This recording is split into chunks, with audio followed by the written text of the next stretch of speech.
Hey guys, OG Albina here, bringing you guys my APA Classic Season 15 Week 7 battle against Jason, or aka Diet Titan, his new Britain Rockruffs. Very good friend of mine in the community, phenomenal player, makes great content too. Definitely go check him out in the link below. I'll definitely be sure to, obviously link all his stuff and all that stuff. He's definitely not uploading this, but there are plenty of links that he is and will be uploading, so definitely go give him a look if you want to see some pretty solid competitive content. But yeah, I did want to do a little quick team builder portion. I'm sorry, I'm totally rushing through. This is actually going to be a post-com, just due to the fact that I was actually playing in call with Jason and a couple other buddies when this happened, and I didn't really feel like booting up the recording thing. So I figured 1 week of post-com won't hurt us.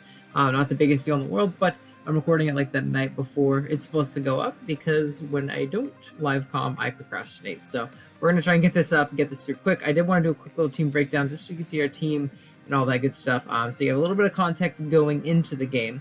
It's going to be a little bit of a janky setup and stuff like that. It's not going to look as nice because I want to transition like literally right over to the battle, so I don't have to really edit anything or really put two videos together or anything like that. But yeah, as you can see on the screen, our team consists of Aegis/, Kiram, Salazzle, Hatterini, Snorlax, Rotom Fan, Rhydon, Girder, Maractus, and Wishiwashi, while Jason's team consists of the Galarian, Darmanitan, Terrakion, Corsola, Gastrodon, Eldegoss, Noivern, Togedemaru, Duosion, Vullaby, and Marini. Very scary team. The offensive core of Terrakion plus Galarian Darmanitan is ridiculous.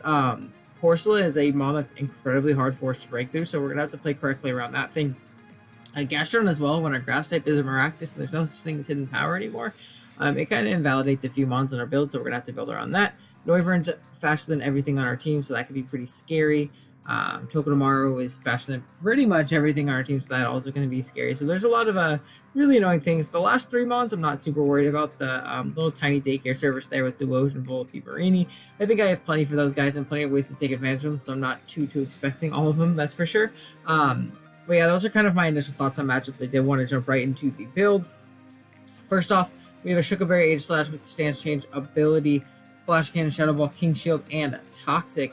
248 HP, 128 defense, 44 special attack, 72 speed F, and 16 speed with a bold nature. Now, I don't remember exactly all the EVs and what they're for. Just know, essentially, this is supposed to be our Terrakion check. Because if you look at the rest of my team, I dropped the dual stabs. I have nothing for it, so keeping Aegislash healthy and around is obviously going to be really good. We can obviously chew even +2 Earthquakes with our Sugar Berry, knock him out with a Flash Cannon potentially. Shadow Ball is also just good coverage. It helps us break through stuff like Corsola. Toxic is nice for things like Gastrodon and King Shield, obviously, so we can get our form back.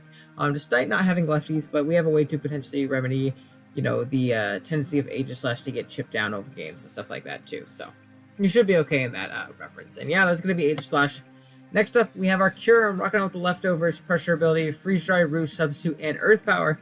Max HP pretty much, 56 defense, 108 special attack, 36 speed F, and 60 speed with a modest nature. Now, Jason's team is much like mine, to where it has very subpar speed tiers. It goes from Noivern to Terrakion to Darmanitan, which is, a very solid, kind of tiering and stuff like that. But then it drops all the way down from Terrakion to Eldegoss. Oh, well, no, Togedemaru too, but Togedemaru is always faster than our Karam, so it drops from Togedemaru all the way down to, Eldegoss at base 60, so we are pretty much set to run an incredibly bulky Karam this week while still having a decent amount of special attack investment.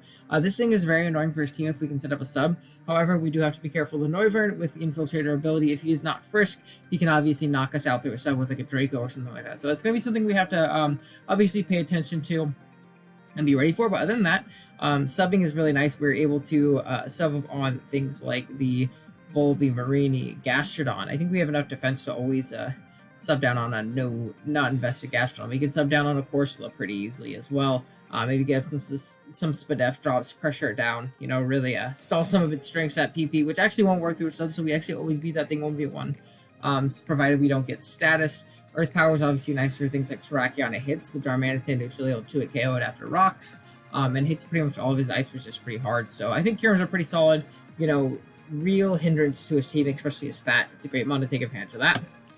Then next up we have Girder, rocking out the Eviolite Guts ability, Drain Punch, Mach Punch, Knockoff, and Bulk Up. 248 HP, 144 attack, 72 defense, and 44 speed with an Impish nature. I believe we're outspeeding his base 60 mons if they aren't running any speed. This mod's actually really, really solid this game. It's a physical attacker that isn't super scared of a Corsola Will-O-Wisp, which is nice. If we can get +1 bulk up and, like, you know, obviously be burned, we're going to be doing a lot of damage. And if we can knock off that thing's Eviolite, it makes it a lot easier for our team to break through, which is obviously really nice. This is a good Darm Revenger. After a little bit of chip, we can always revenge it with a Mach Punch.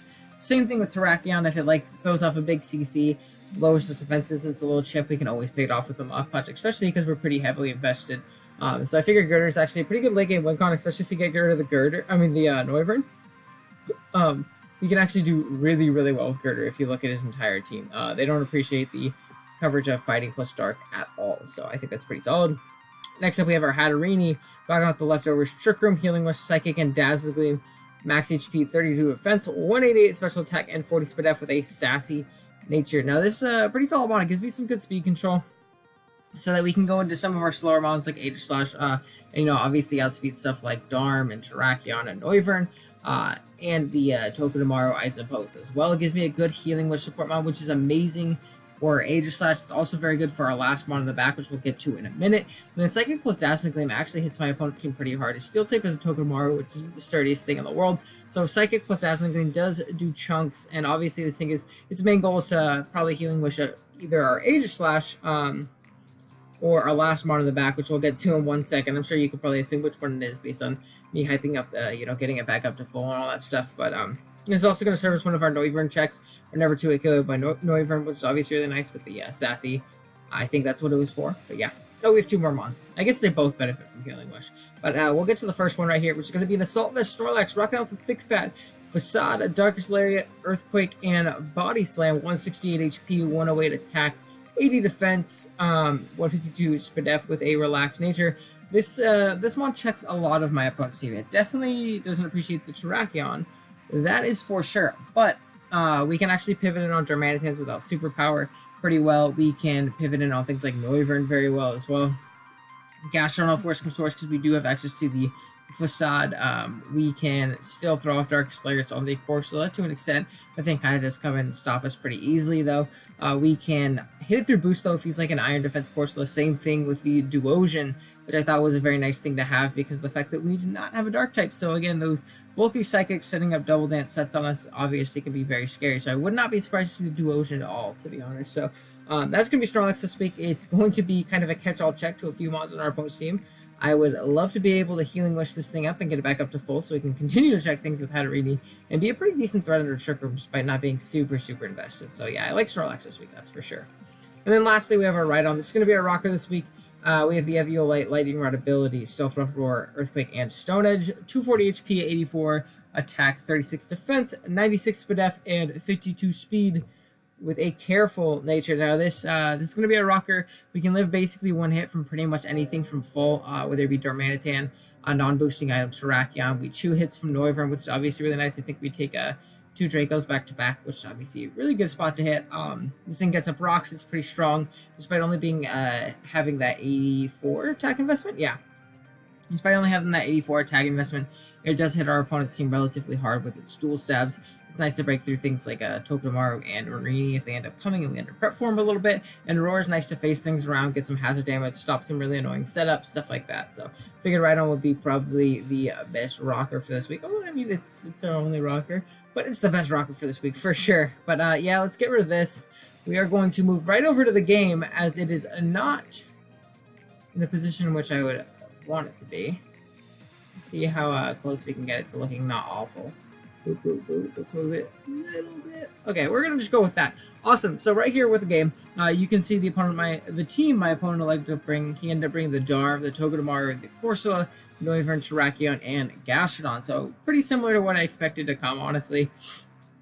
That Terrakion plus Darm core is really, really terrifying for us to deal with. But we'll have to see how it ends up going. I think I'm going to lead off with my Aegislash. It covered pretty much any lead on my opponent's end. If you want to lead Tarak, obviously that's amazing. If you wanted to lead with Darm, we could always, you know, King Shield, scout and see what he wants to go for, as long as he's not like Zen mode, which would suck. But I think we live a hit from Zen mode regardless, and we'll be able to break its sub, which is obviously really, really big for us. And we'd just be able to scout and see exactly where our opponent wanted to go to, and kind of you know, be able to plan accordingly afterwards. So he's going to lead off with Togedemaru. He's going to end up throwing off a Nuzzle, which is going to pair us, which is a bit annoying, I'm not going to lie. We're going to throw off a big Shadow Ball, though, because this thing can't really break through us too well. And we're going to get the Spit F drop. However, that was a 2-hit KO regardless. I mean, it might have been out of range after this King Show that we're going to go for right here. Thankfully, we don't get full paired on that turn. When his attack is going to drop, he's going to go for another Zing Zap. 16% is going to come off, and we're going to be able to throw one more Shadow Ball, and down goes the Togepi. So that's very nice for us. We don't have to have too much pressure on Rhydon here. We're going to switch out on the Gastrodon coming in as it goes for the Earthquake. I didn't want to pop my Shuka in case I did not, you know, in case I wasn't broken through. As he is going to go for a Scald on this next subsequent turn as we try and double out, catching him. I tried to catch him going for potential Toxic or something like that, so that's why I went Snorlax initially, and then I wanted to pivot out on the... you know, the double out into something like the Corsola or something like that on my Snorlax. But he ends up going for the Scald, getting the burn. That's not the biggest deal in the world. However, it is a bit annoying being that we are a sub variant. The fact that we can't, you know, obviously continue to sub down and get lefties recovery and stuff like that. As he is going to go for the Icicle Crash with his Darmanitan, we're going to go for the Roost, scouting to see what he wanted to lock himself into. And this turn, we're going to choose to pivot out into Aegislash because I know I can take this hit pretty well. As we only take the 22% from it, he's going to go for another Icicle Crash.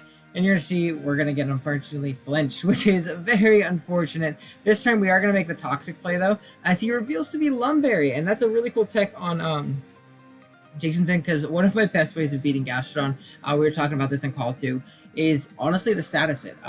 If I status it, it's a lot easier for me to deal with. Other than that, on this team, I have Kyurem, and that's it. That's why I really prioritize getting a Toxic off on this thing. It would have been great to obviously get that Flash Cannon off on Darm, because that is what I clicked that first turn, but after the second turn, I figured there's no way he risked getting double flinches in a row or like a pair after that, so I clicked the Toxic. But the Lum was a very solid piece of prep on my opponent's art.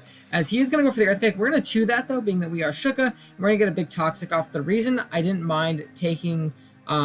you know, all that damage from the Gastrodons, because at this point we weren't a Terrakion check anymore, and I guess I could have saved it for my Hatterene to Healing Wish it up, but I figured I had better options in the back to potentially do that. Then right here, I'm going to switch out into Kyurem. I'm going to double out, trying to catch the, what do you call it? The Darm coming in, because I know I can threaten the thing out, as he's actually just going to go straight for an Earthquake. I wish I would have subbed down, because we actually never had our sub broken by a Gastrodon sub, as he is going to make the switch into the Corso this time on our Snorlax. He's going to go for a Calm Mind, which is absolutely terrifying. That's right here. I'm going to start throwing off bulk ups, and I'm going to see if I can potentially break through this thing. This is a mon I personally do not like at all. I think Corsola is not very good in the slightest. However, Jason's been playing with it phenomenally this season. I think it's like one of his kill leaders at this point. As you're going to see, I definitely under-prepped for it. I definitely slept on it a little too much, despite me still thinking it's not very good. It's going to be putting in the utmost versus me right here, as you're going to see. So I'm going to switch out into my Rhydon, realizing that my best play right here is to lure this thing out, because at this point, I don't really break through it at this point. So I do want to kind of pivot this guy out, you know, be able to reset. As he is just going to heal up, we're going to roar him out. He's going to get sent out right into Gastrodon. Take a little bit of Poison Chip, which is always really nice for us. And then I'm going to switch out into my Hatterene. I figure it can take 2 hits. If he wants to go for a Toxic, we can cover that as well. He's going to go for a Scald. We chew that up, get a little bit of left use back as he takes a little bit more poison, which is obviously really nice. He's going to go for an Earthquake. I believe this turn I'm just going to go for a Psychic, bring it down to 1 HP, and then the Aegislash-Toxic is going to take it out. So that's another kill for Aegislash, which is obviously really cool for us. We're boosting up the kills on AG. We're up to 5-4, but we're in a very precarious situation. As right here, he's going to go into the Darmanitan, as I'm essentially just going to sack off my Kyurem right here. I wanted to scout for potentially, you know, a superpower on my Lax, because I figured my Lax situation was a bit obvious. But he ends up just going for the Crash, knocks us out. I guess Lax is still taking a lot of chip. And we were at 76%, so I figured he probably wouldn't make that play. Anyways, as he's going to switch to the track down, make a great middle ground play, because I went for the Darkest Lair, trying to catch that Corsola and at least force him to turn, which it needed to recover.